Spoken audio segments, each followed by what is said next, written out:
More than a century ago, welders first fused two metal surfaces by melting a metal stick over them using an electric current. That stick is now called a welding electrode. It's the simplest and most popular way to weld. Farmers and mechanics often use this useful tool to repair heavy machinery.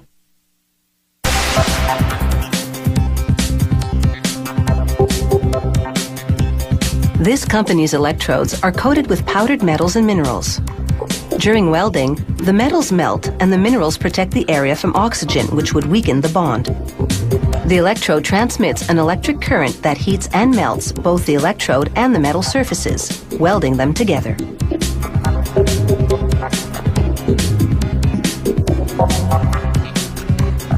Thin metal wire forms the electrode's core. The kind of wire depends on what the electrode's designed to weld, but most often the core is made of carbon or stainless steel. A machine simultaneously spins and bends it, evenly reshaping the wire till it's completely straight. 4 metal rollers then push and guide the wire into a guillotine. The blade chops the wire into segments that'll become the electrode cores. These segments range from 25 to 45 centimeters long.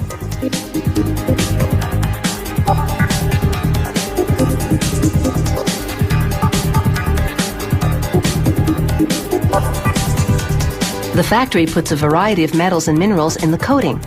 The metals are often nickel, manganese, and iron. The minerals, alumina, magnesia, and limestone. They also add a colorant to differentiate the models.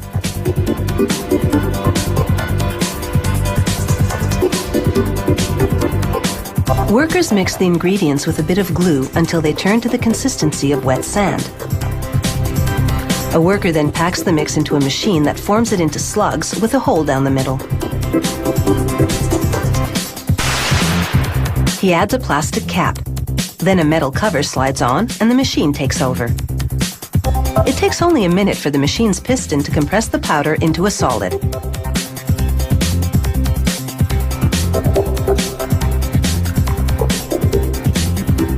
Now to put the powder coating on the core wires.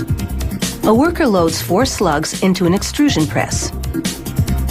It'll apply 120 tons of pressure on the slugs to shoot the powder through nozzles that'll coat the wires as they pass through the slug's hole. To load the wires into the press, they first stack them in this feeder.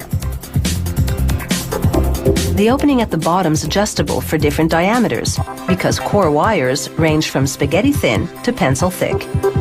These rollers pass them through the press one at a time.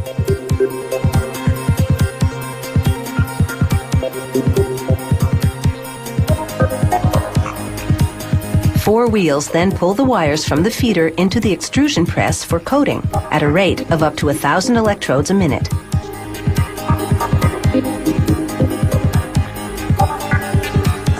When the coated electrodes emerge, they hit a metal wheel that positions them on a conveyor. A sander removes up to 5 centimeters of coating from the bottom, where you grip the electrode, and it bevels the tip so it conducts electricity even better. A worker now checks for uneven coating and to see if the wire is well centered. The coating dries at room temperature for up to 72 hours. To cure the coating, workers put the electrodes in an oven heated to 485 degrees Celsius for up to 5 hours. Once they've cooled, the electrodes head into a printing press. An ink wheel first prints the model and type of current that's required.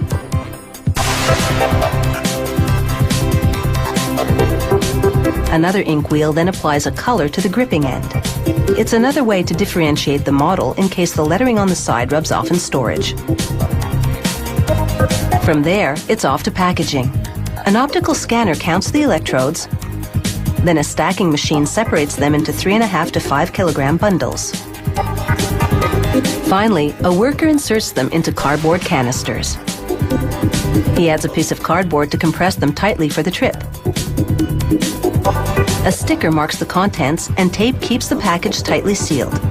And to that we say, weld done.